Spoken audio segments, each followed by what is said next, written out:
So, ito si Rosmar. Pinatuloy niya tayo sa bahay niya. Actually, 3 buwan na ako dito na masukan. Oh, let the dogs out! Ow! Ow! Ow! Very good. Bago naman. Ano ba naman yung mamabawasan ng isa yan? Pero parang mayaman na talaga to si Rosmar kasi parang may Angel's Burger siya dito. Tignan nyo. Diba? Ganito yung sa Angel's Burger.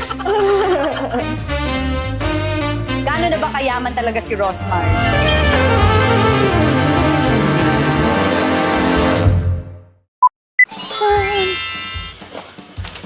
Hi, netizens! Diba, bagay na bagay yung outfit ko for today, umuulan. So anyway, alam niyo naman ako, diba, pinupuntahan natin yung mga alam nating mga LL na kaluwag-luwag na sa buhay, talagang mga pinagpala. Ngayon ay pinupuntahan natin sila at sinusuyod natin sila at talagang titignan natin kung talagang mayaman na sila. Hindi naman sa pagiging mayaman, pero syempre, gusto nating mangutang, charing hindi. So anyway, ngayon ay nandito tayo sa Tagaytay dahil may bibisitahin tayo na di umano, balita ko, sa buong subdivision na to, sa kanya daw yung pinakamahal na bahay. Tingnan natin. Kailangan nating maging karabing elbows yan at kailangan nating makilala yan. So, ito ang bahay niya. Nakala ko nung una may party. Kanya rin pala yan. Ay! Nasira ko pa yung payong niya. Nang hiram na nga. Anyway, pumasok na tayo kasi bumabagyo magimana ng gala ko dito. Matangay ako ng hangin. So, halika na, pumasok na tayo.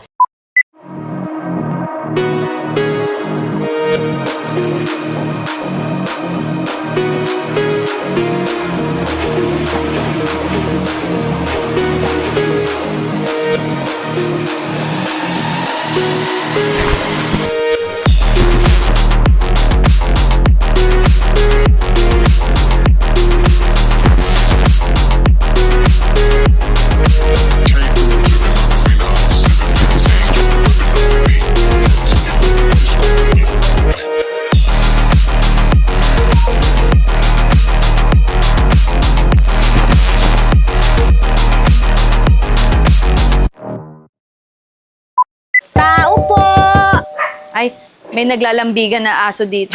Narinig nyo na? May tumatahol. Aw, aw, aw, sabi. Pasok tayo. Ay! Ay! Oh. Maikakaila nyo ba? Meron siyang Lamborghini at merong Ferrari. Oh. Pero walang gas. Charing. Pasukin muna natin kasi baka mamaya may CCTV siya dito. Sabihin nun, parang merong mga tao dun sa labas. Mapakulong pa tayo. Teka lang.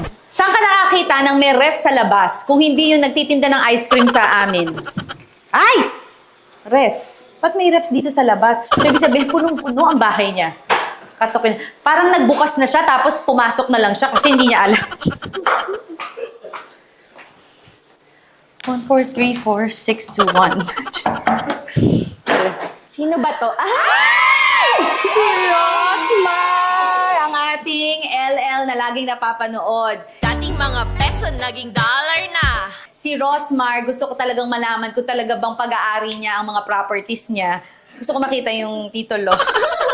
So, ito si Rosmar. Yan. Ito ang bahay niya. Pinatuloy niya tayo sa bahay niya. Actually, 3 buwan na ako dito na masukan. So, ipapakita niya sa atin yung mga napundar niya dahil sa tulong ng ating mga kababayan na sumusuporta sa kanyang business. So, katulad niya, pwede rin ninyong makamit lahat ng nakamit niya. Basta kayo ay magtiyaga at Mang-asar. Ay, malay. magpakita ng singit.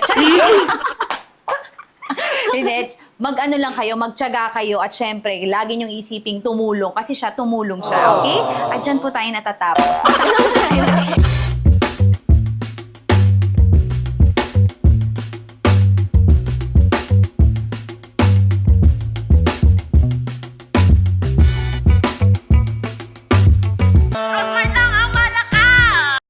Sana magandahan po kayo sa bahay ko. Medyo 3 days na kami naglinis. Oh, grabe na ba? 3 days? Pero may aso ka rin dito. Yan, kasi pet lover din po ako. Oh, wow. Gusto rin natin ng napepet lagi. Kasi lagi silang tumatawa. Ow! Ow! Oh, let the dogs out! Ow! Ow! Ow! Very good. So, ito ang sala mo. Ang laki ng Yes, TV this is my ano, very ha? Big Rosmar. sofa. Alam mo, mapapatunayan mo na ang isang tao talagang yung ma-welcome siya, gusto niya lagi ng bisita kasi malaki yung sofa nila, di ba? Ito, ano naman to? Bigay naman to ng mga fans ko po. So, ayan, dinikit ko kasi na-appreciate ko talaga yung mga. Okay. Tapos ito yung iyong Rosmar, CEO. Bigay lang din po yan sa akin. Ano ba yung Pamulaot. pamumulaklakin? Yun talaga apelido ng asawa mo? Opo, pamulaklakin. Tama. Hindi ba pamumulaklakin? Kasi nga Rose, sabi ko, ito naman si Rosmar, talagang sinabay niya sa apelido niya yung pangalan niya. Yes, di ba parang meant to be talaga. Oo. Pamulaklakin. Taga saan sila talaga? Sino po? Ang mga pamulaklakin. Hindi yung kapitbahay. Ito naman, sarap kausap naman ng ito. So, yung asawa ko po ay taga Laguna. Ikaw, Ako naman po, taga Lucena. Lucena. Pares letter L, meant to be. Ganon. So, ito naman po ang aking munting kainan na kasali pa nung binili ko tong bahay. Hindi nga. Kasama na to. Yes, kasama na po siya, built-in na. Ganon. Bakit ito yung bahay na nabili mo? Sino ba nag-ano sa inyo dito? Dapat po gagawin ko lang tong resort kasi mahilig po ako mangolekta ng mga resort, ganon. Kaso nung nakita ko siya, sabi ko, parang wala magre-resort, ang lamig ng tubig. Kaya ginawa na po namin siyang bahay. So, ang ment mo talaga. Pero ito ba'y inalok sa'yo o hinanap mo? Hanap po ako ng hanap. Tapos nung nakita ko siya, same day, nag-down ako muna ng 50,000. Kasi aalo ko yung bahay ni Mami Pinky sa'yo. Kasi baka mamaya, Ganun ka pala, oo. Ganon. Kailan mo to nabili? Nung January lang po. January lang! Oo, tinan mo na. Tsaka yung naglilinis ng pool mo, parang batak na batak din, ha? Yes. Yung ref mo yung... Yes, kitang-kita, walang laman. Loko. Kita nyo na. LL pero nata de coco at atsara ang laman. Dati ba mayaman ka na? Hindi po, dati po mahirap lang ako. Yung saktuhan lang. Hindi naman po super hirap, pero hindi naman mayaman. Parang gano'n. Yung parang enough. Opo, Pero parang yung ganun. sobra-sobra hindi. Opo. Ngayon medyo... Ngayon, ano na? ano ba? Baka maano BAR. Friends natin yung mga yan. Kapag may dirty kitchen ka, ibig sabihin nun, May clean kitchen ka. mayaman ka na. Ay, hindi naman mayaman. Nakakaluwag ka na talaga sa buhay. So, yan ang dirty mo. Yes. Ay, sabi ko, yan ang dirty mo. Baka kunin nila. Rosmar, sinabihan ni Alex ang dirty mo. Yan ang dirty mo. Kita ko sa music video mo, lagi ka naglilitsyon. Kakabash mo, ayun, wala ka nang makain. Opo. Ano nga po parang nahilo na. Pero parang mayaman na talaga to si Rosmar kasi parang may Angel's Burger siya dito. Tignan nyo. Diba? Binitin sa Angel's Burger. Ito talaga ang main door mo. Opo, ito ba't di talaga natin yun. yan binuksan? Kasi po, merong... Ba't ayaw mabuksan yung pinto? Yung, ito sa baba. Ayan, Sa'yo ba talaga to? Ko pa. Ayan, meron kami sinampal. Ayan. Yan ang bubungan yung mga bra ko, di ba? Ito, malamang kay ano to? May nat-nat. Kay Nat-Nat. Ito, malamang kay... Ay, nakawakan ko na. Tatanungin natin ngayon kay Nathan. Nakikita ko. Ay, di ba yung kay Seth? Kanino to? Kanino to? Sa'yo? Yun. Sa asawa mo? Gigigil ako sa'yo. Dito ko nahawakan, ha? Nahawakan ko sa pundiya, ha? Gusto nila tago yung kanilang sampayan, kaya nilagay nila sa front door.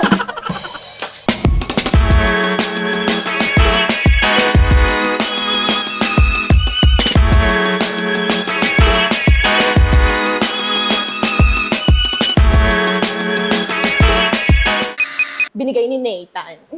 Sino yan? Si Pink Bear. Buti na lang napangalanan mo siyang Pink Bear kasi hindi ko maiisip na Pink Bear ang pangalan nito. Ay, ito naman. Oh. Ay, ito po mga bigay sa akin ng fans ko. Ano yung pinaka talagang anong-ano ka dyan? Yung, nung nabili mo para... Ito. Ito po. Ito talaga kasi wala pa po akong brand nung nabili ko to. Tapos dream ko talaga LV.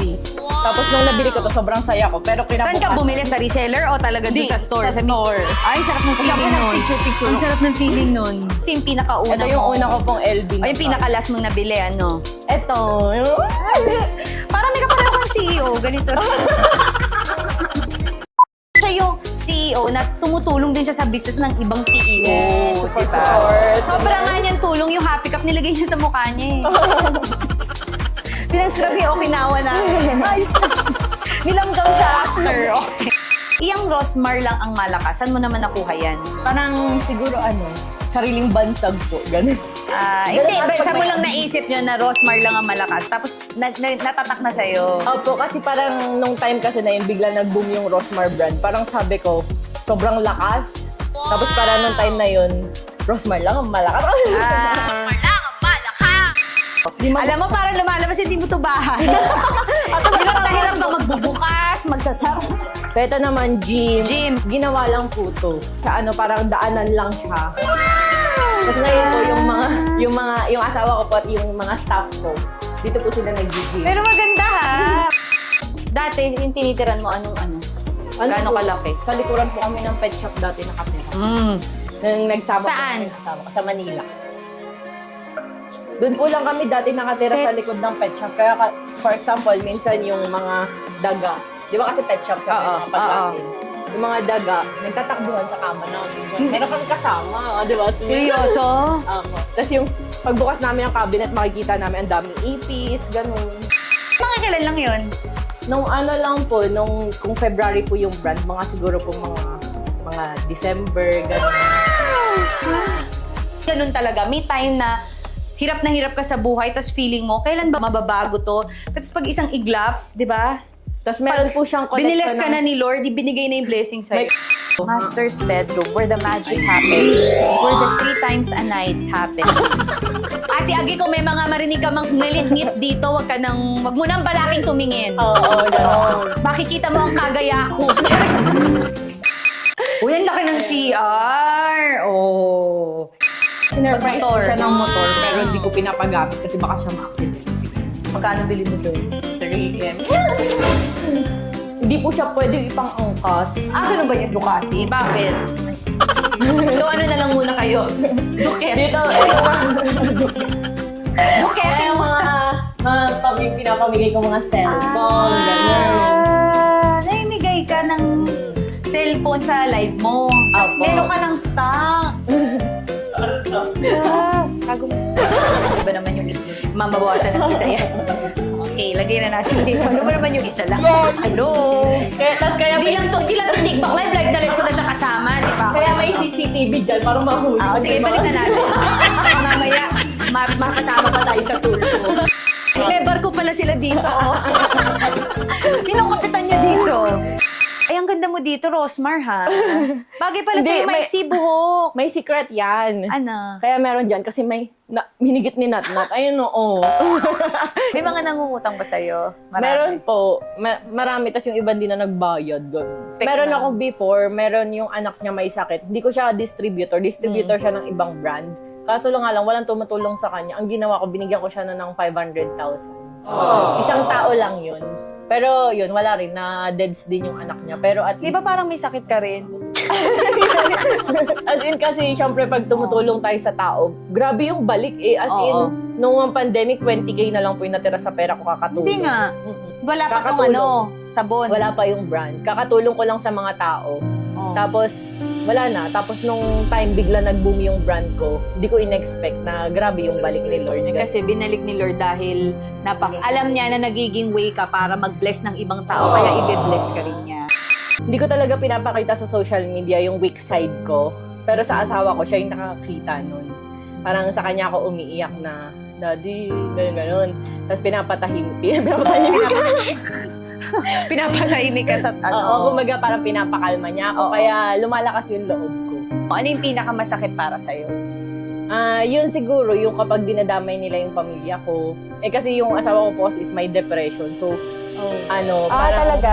Paano nalaman naman nila Na? na may depression? Nalutang bigla. Ano daw? Sarap ko talaga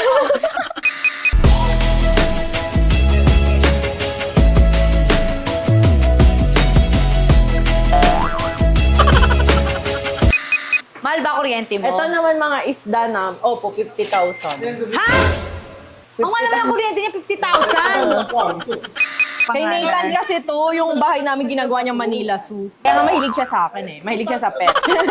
Oh, let the dogs out! Ow! Ow! Ow! Ow! Oh. Ay! Ilagay mo na sa akin yan. Daddy, daddy, daddy, daddy! Hindi mo sinabi sa akin na asawa mo si Kuya Kim pala. Oo nga. Binili pala nila to. 45. Cash ba yun? Cash? Opo. Yan yung crocodile. Crocodile. May crocodile ka. So yung iba yung property na sino ang may hawak? Nag-hire po ako ng mga Caretakers. Ako, ang kaya ko palang caregiver. Siya, caretaker.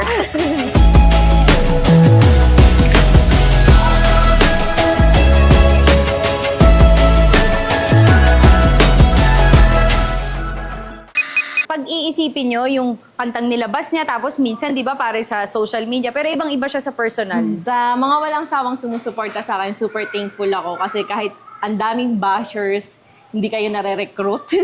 Maraming thank you kasi super mahal na mahal nyo ako. And hindi ako magsasawang tumulong sa mga tao. Maraming salamat sa inyo. Oo nga.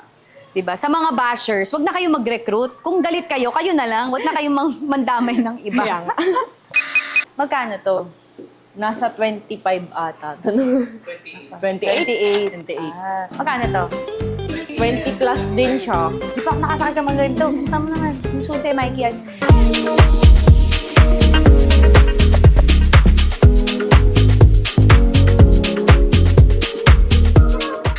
Rosmar lang ang malakas. Rosmar. Kapag inggit, pwedeng pumikit. Mga magkano na ipon mo? Labas. Ipon na, kumbaga kahit na hindi na po magtrabaho, pwede na. Kaso nga marami pa rin taong umaasa, mga distributors. Kaya Mga pa- ano na yan, daan-daan na yan. Mga gano'n. Pag may nagbabash asawa mo, na-hurt ka ba? Anong gusto mong Oo, nasasaktan ako. Pero ayoko kasing sabayan. Kasi once na sinabayan ko, parang lumebel na lang ako sa kanila pag ganun. Oh, hindi kita ka-level, gano'n. Wala kang Lamborghini, gano'n. Kapag inggit, pwede pumikit. Lalo na kapag hindi nyo kaya ang legit Rosmar. Rosmar lang ang malakas. Rosmar. Rosmar lang ang malakas. Kami naman, pag inggit, Kapag inggit, pwedeng pumikit. pumikit. Lalo na kapag ako. hindi nyo kaya ang Legit, lalo na ako. Wala. Alex. Alex lang ang malakas. Alex. Sabi mo, Alex lang ang malakas. Au, au. Gaano na ba kayaman talaga si Rosmar? Secret? Hindi, pero sa totoo lang, nakaka-proud kasi si Rosmar, kahit ano man ang inangat ng buhay niya, hindi siya nagbabago. So, yun ang pinaka-importante. Content ko lang talaga yun, pero in real life, mabait talaga akong tao. Ayun. Tsaka ginawa mo yung kanta, di ba? Para lang Para ma-realize nila kung ano yung pakiramdam ng hinuhusgahan, binalik ko sa kanila lahat ng panghuhusga. Tapos ngayon, marirealize nila na mali pala manghusga. Dapat pala hindi tayo nanghihila ng tao pababa. Dapat iniisip natin kung ano yung mga pinagdadaanan nila, hindi puro pang babash, panghuhusga.